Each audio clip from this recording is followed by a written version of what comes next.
जय श्री कृष्ण। श्रीमद् भागवत महापुराण कथा में आप सभी का अभिनंदन है।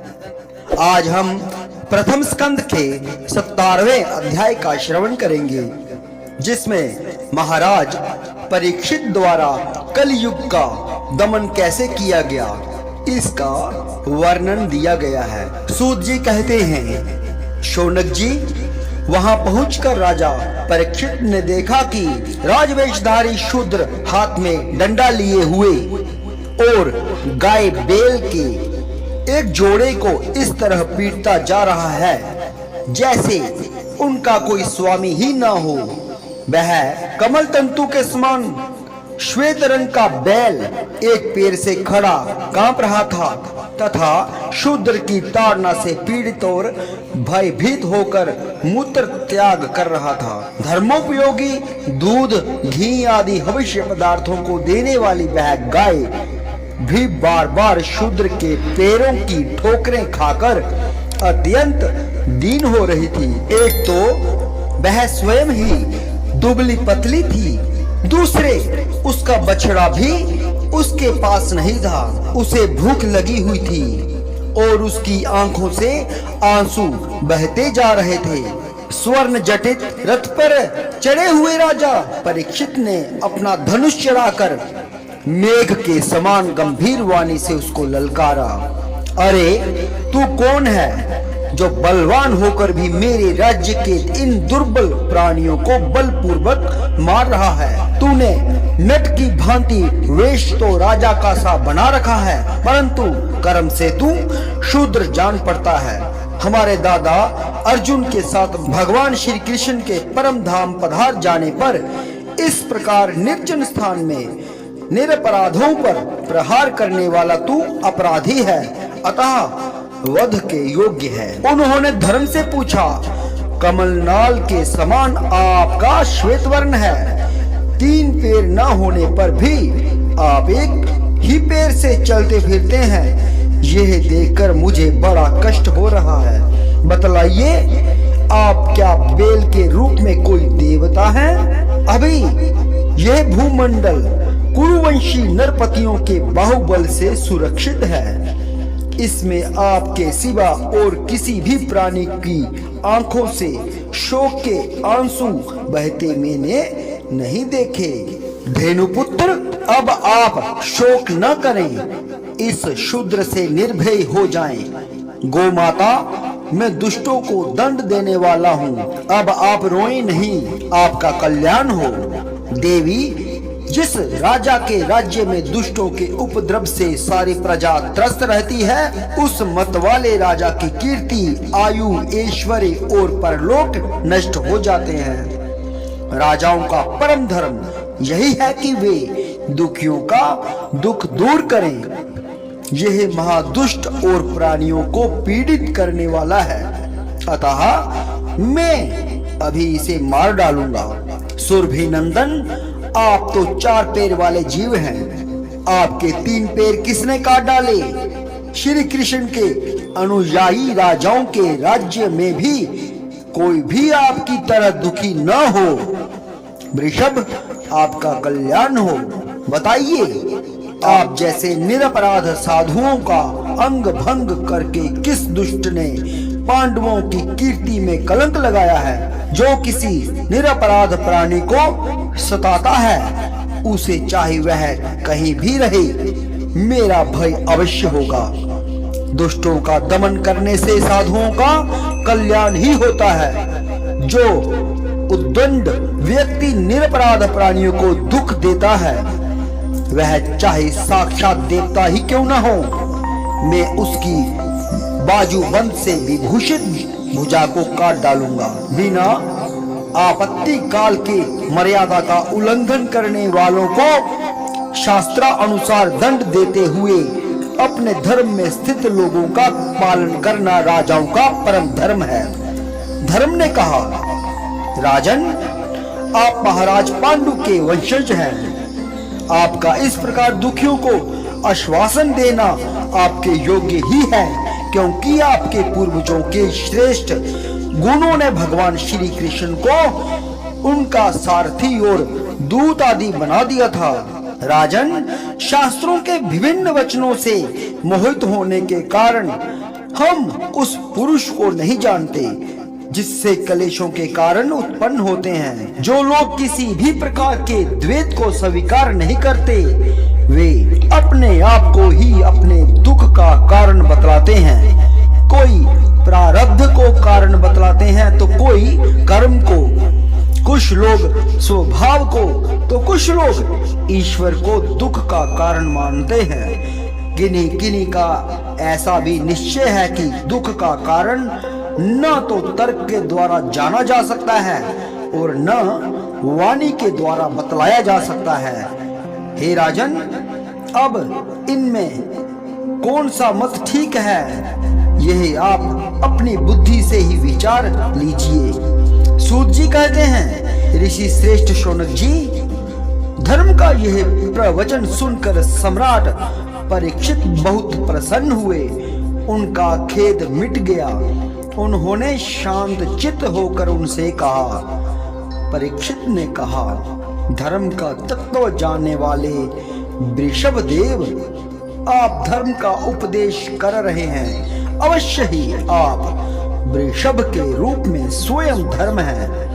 आपने अपने को दुख देने वाले का नाम इसलिए नहीं बताया है कि अधर्म करने वाले को जो नरक आदि प्राप्त होते हैं, वे ही चुगली करने वाले को भी मिलते हैं, अथवा यही सिद्धांत निश्चित है। प्राणियों के मन और वाणी से परमेश्वर की माया के स्वरूप का निरूपण नहीं किया जा सकता।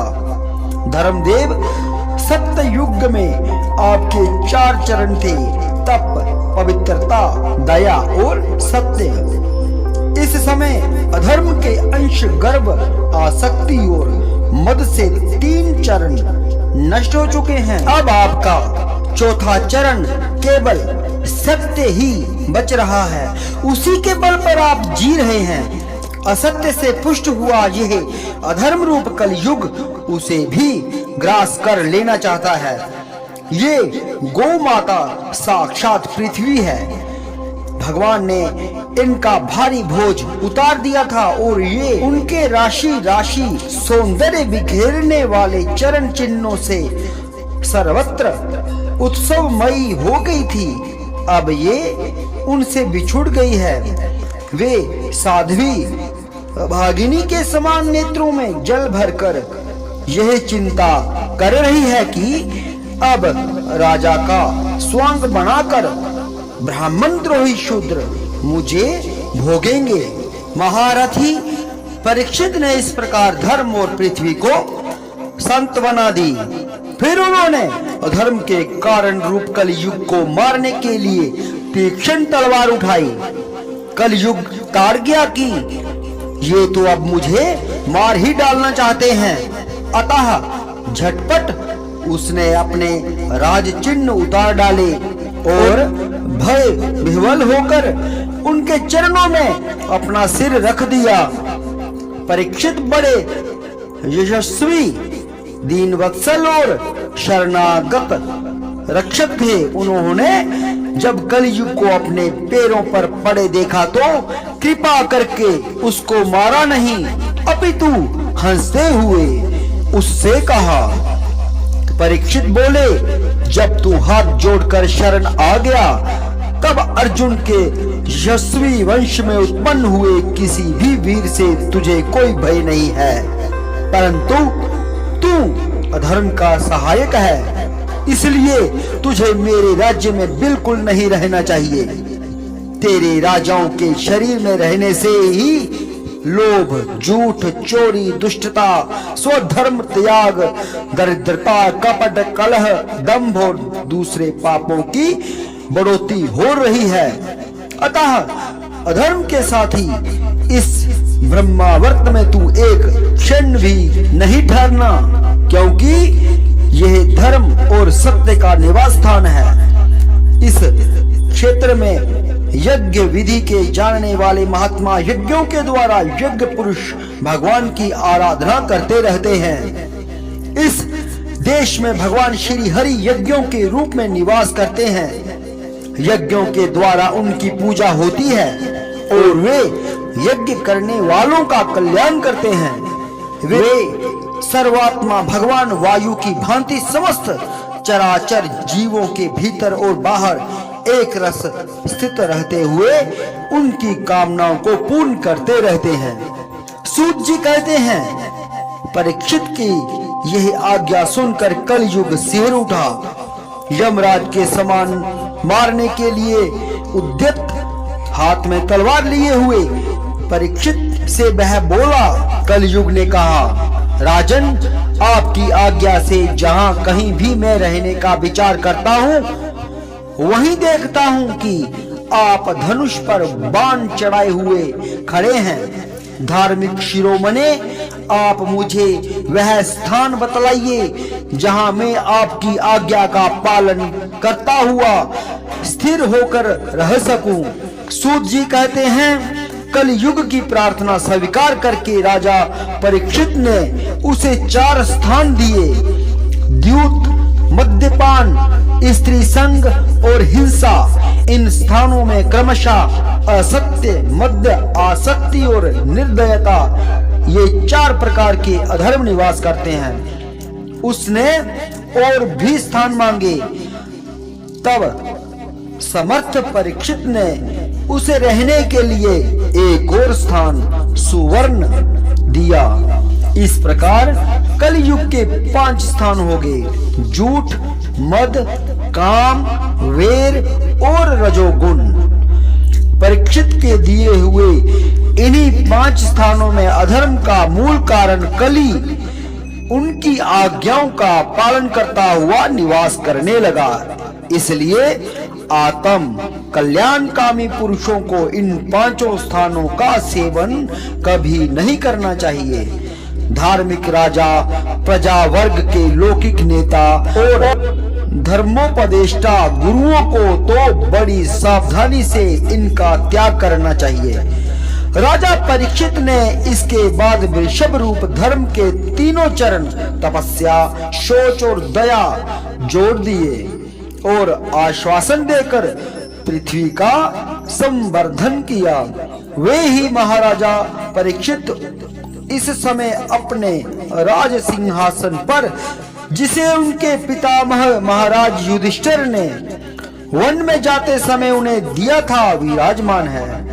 वे परम यशस्वी सौभाग्य भाजन चक्रवर्ती सम्राट राज ऋषि परीक्षित इस समय हस्तिनापुर में कौरव कुल की राज्य लक्ष्मी से शोभायमान है।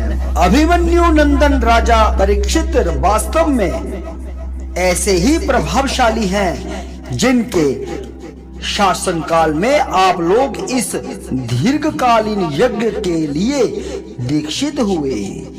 जय श्री कृष्ण।